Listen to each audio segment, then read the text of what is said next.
Jadi nggak mungkin nanti misalnya mbak-mbak sama mas-mas bikin perusahaan, nggak mungkin nggak neliti, nggak melakukan riset terlebih dahulu tentang konsumen. Pasti harus tahu.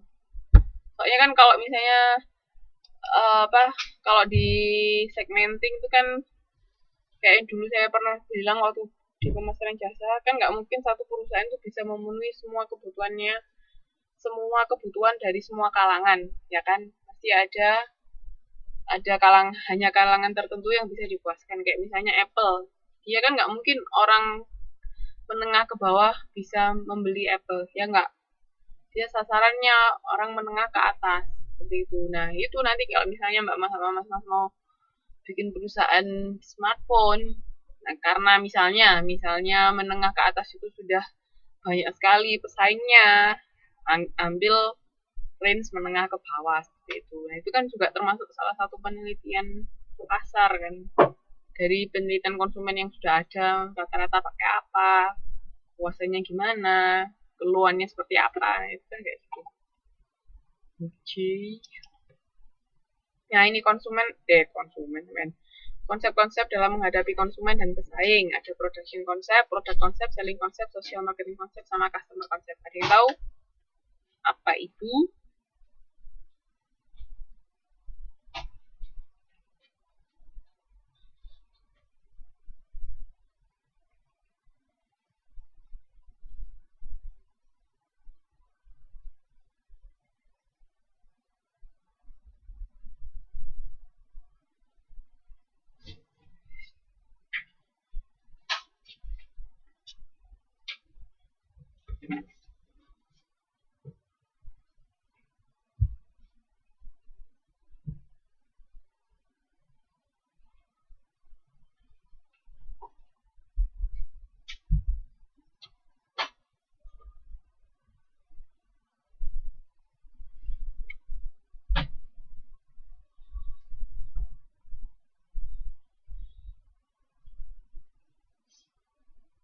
Halo, bola.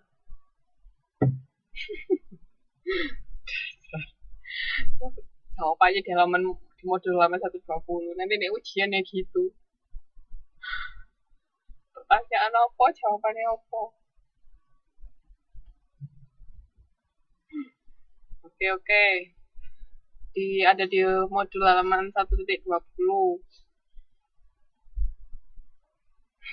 Di sini perbedaannya production sama produk konsep apa? Production itu apa sih? Produk itu apa?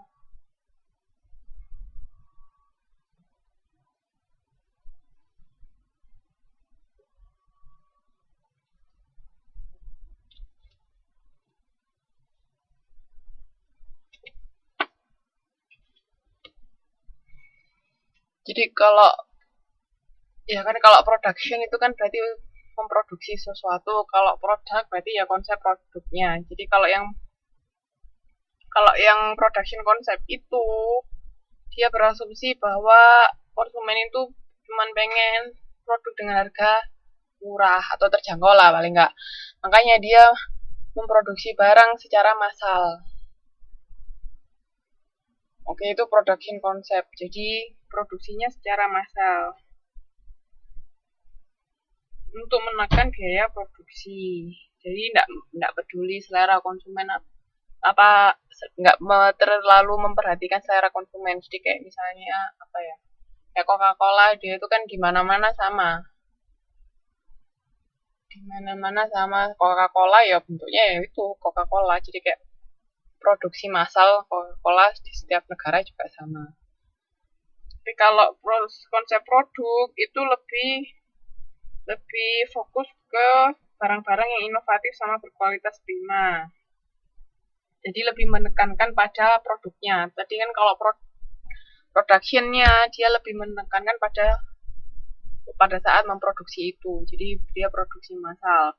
Tapi kalau produk konsep itu lebih memperhatikan dari kualitas produknya. Terus kalau selling konsep dia kan penjualan, selling itu toh.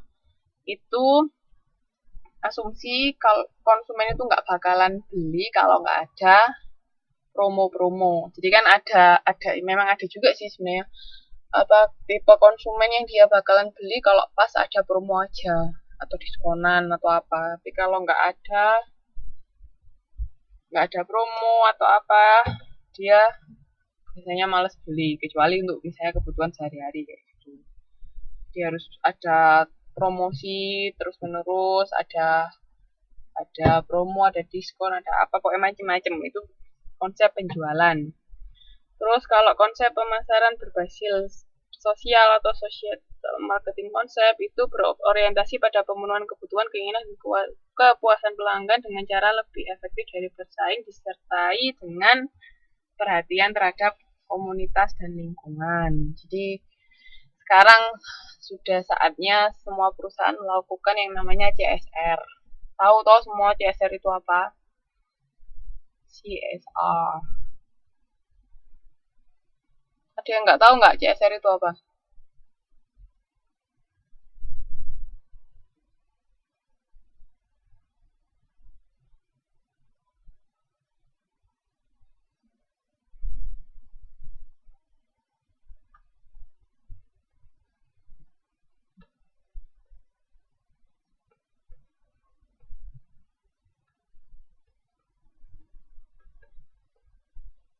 Halo, halo.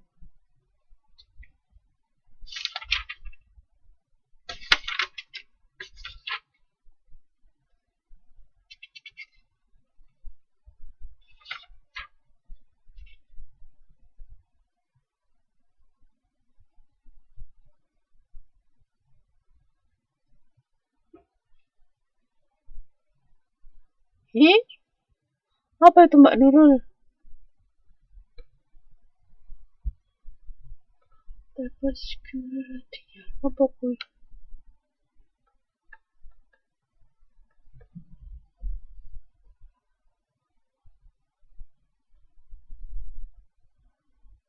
Iya, jadi CSR itu Corporate Social Responsibility. Tahu apa maksudnya?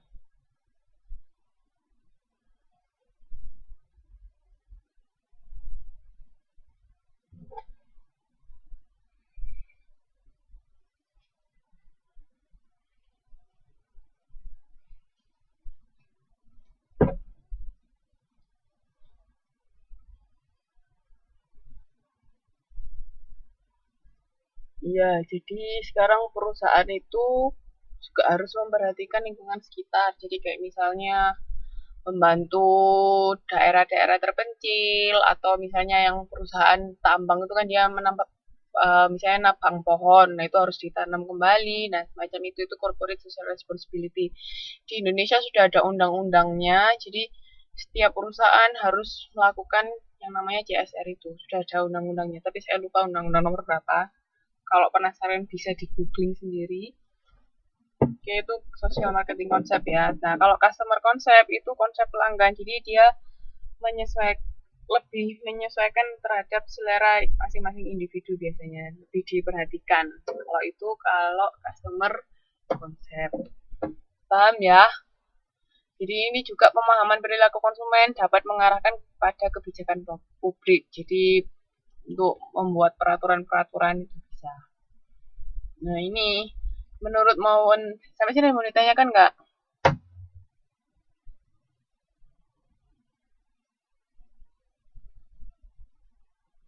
Halo, halo. Ada orang di sana. Halo, halo.